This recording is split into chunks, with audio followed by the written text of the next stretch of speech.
خواہش نہیں ہوتی. اسی لیے میں اکثر یہ کہتا ہوں ان نوجوانوں سے جن کو کچھ نصیحت کی جائے تو وہ کہتے ہیں کہ مولانا ہماری لائف ہے, ہمیں انجوائے کرنے دی جائے. یہ ابھی تو ہماری لائف ہے, ہماری اپنی لائف کو ہمیں انجوائے کرنے دیا جائے. نادان, کس نے کہا کہ تیری اپنی لائف ہے؟ تیری لائف ہے کہاں؟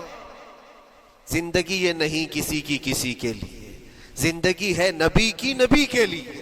اور نہ سمجھ مرتے ہیں زندگی کے لیے, ارے جینا مرنا ہے سب کچھ نبی کے لیے. جو خواہشات کو لا کر کے حضور کے قدموں پر رکھ دیتا ہے تو پھر وہ کہتا ہے میرے عزیزو, وہ پھر آ کر کے یہ کہتا ہے اپنی خواہشات, اپنی طبیعت جہاں سب مر جاتی آدمی کی, اس کی اپنی کچھ نہیں ہوتی, تب اس مومن کی زبان سے یہ نکلتا ہے یا رسول اللہ زمین و زمان تمہارے لیے, مکین و مکان تمہارے لیے, چنین و چنا تمہارے لیے, بنے تو جہاں تمہارے لیے, ہم آئے یہاں تمہارے لیے, اٹھے بھی وہاں حضور کے لیے. اس کا اپنا کچھ نہیں ہوتا, اپنی خواہش ہوگی تو میں کرتا رہے گا, اور جتنی خواہشات کے پیچھے بھاگتا رہے گا دنیا اس کا پیچھا کبھی نہیں چھوڑتی, اور نہ ہی دنیا اس کو کبھی سیراب ہونے دے گی, کبھی پیٹ بھرنے دے گی ہی نہیں. وہ بھوکا ہی رہے گا, وہ پیاسا ہی رہے گا جو دنیا کے پیچھے بھاگتا ہے. ایک مرتبہ سیدنا عبداللہ ابن مسعود رضی اللہ تعالیٰ عنہ غمگین بیٹھے ہوئے تھے, کسی بات کا غم ہوگا. نبی پاک صلی اللہ تعالیٰ علیہ وسلم کا گزر ہو رہا تھا, آپ نے دیکھا, حضرت عبداللہ ابن مسعود سے پوچھا کہ غم کیوں ہے؟ تو آپ خاموش رہے. تو اللہ کے نبی صلی اللہ علیہ وسلم نے ایک جملہ فرمایا جو آج ہم سب کے لیے سبق ہے میرے عزیزوں. فرماتے ہیں لا تکثر ہمک ما یقدر یکن, اپنے غم کو زیادہ مت بڑھا, جتنا لکھا ہے اتنا مل کے رہے گا. وما ترزق یأتک, جتنا اللہ نے رزق لکھا ہے وہ آ کر رہے گا, وہ تیرے پاس آ جائے گا. غم کب بڑھتے ہیں انسانوں کے؟ ہمارے اندر جو ٹینشن جس کو آپ کہہ رہے ہو, فرسٹریشن کہہ رہے ہو, یہ سب چیزیں انسان کی زندگی میں کب آتی ہیں؟ جب یہ اپنی لو اور اپنی خواہشات دنیا سے لگاتا ہے. خالق سے اگر لگاتا ہے تو پھر اس کے غم نہیں بڑھتے, بلکہ غموں کا مداوا ہے. اسی لیے بزرگوں نے فرمایا کہ اگر ٹینشن فری جینا چاہتے ہو تو انسانوں سے امیدیں کم کر لو, اللہ کی ذات سے یقین بڑھا لو, اس کی ذات سے یقین بڑھاؤ. ہم نے دیکھا ہے اپنی زندگی میں جس سے ہم ملتے رہے, جس سے کچھ خواہشیں رکھتے رہے, یا جس کے متعلق کچھ امیدیں وابستہ کر رکھی, یہاں امیدیں ٹوٹ جاتی ہیں, پھر انسان کا غم بڑھتا ہے, انسان مغموم ہو جاتا ہے. اللہ کی ذات سے جو وابستہ ہوا اور وہاں جو آس لگایا وہ ہر دن بشاشت کے ساتھ جیتا ہے, یقین کے ساتھ جیتا ہے. اسی لیے میرے عزیزوں, یہاں جس نے بھی اپنے خواہشات کو دنیا کے ساتھ لگایا ہے اسے کم کرنا ہے.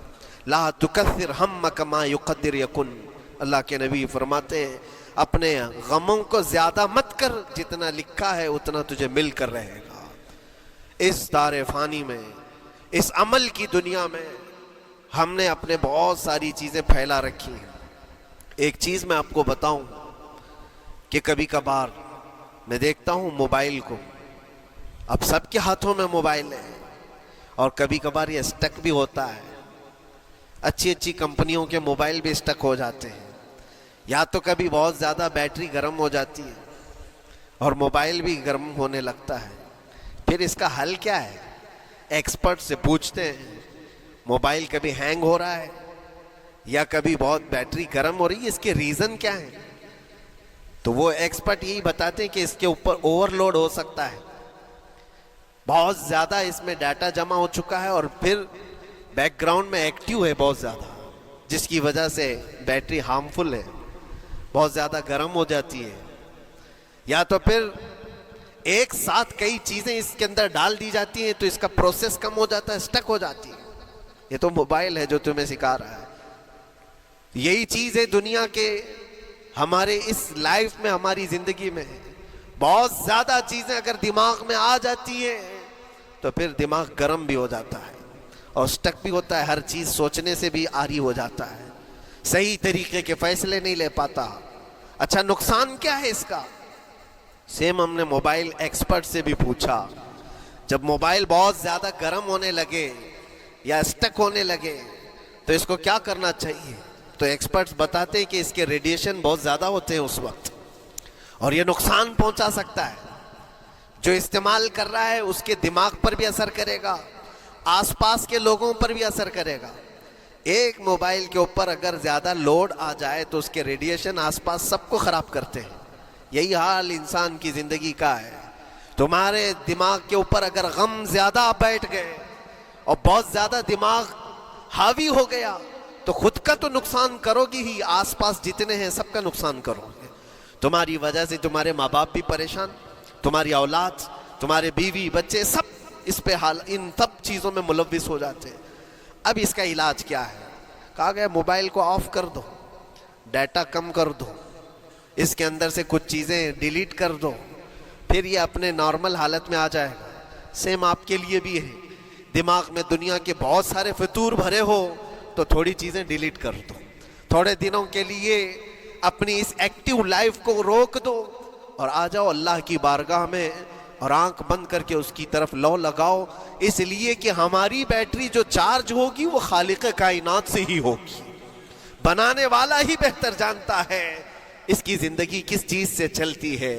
اور اسی لیے کہا ہے, امام غزالی رحمۃ اللہ تعالی علیہ فرماتے ہیں, جو بندہ اللہ کے ذکر سے کئی دن تک غافل ہوتا ہے تو مردہ لاش ہے جو چل رہا ہے, بازاروں میں جو چل پھر رہا ہے, ذکر الہی نہیں کرتا تو اس کی روح ختم ہونے کے قریب آئی ہے, یہ زندہ لاش ہے. یہاں زمانے ہو گئے, مہینوں بیت گئے, برسوں ہو جاتے ہیں. کتنے دن ایسے ہیں آپ نے اللہ کے ذکر کے لیے الگ سے وقت نکالا ہو؟ کہاں ہے وقت؟ نماز بھی ایسے پڑھ کر کے بھاگ جاتے ہیں جیسے لگتا ہے کہ کوئی چیز ہمارے اوپر سوار تھی, جلدی سے ہٹا دی اور بھاگ گیا.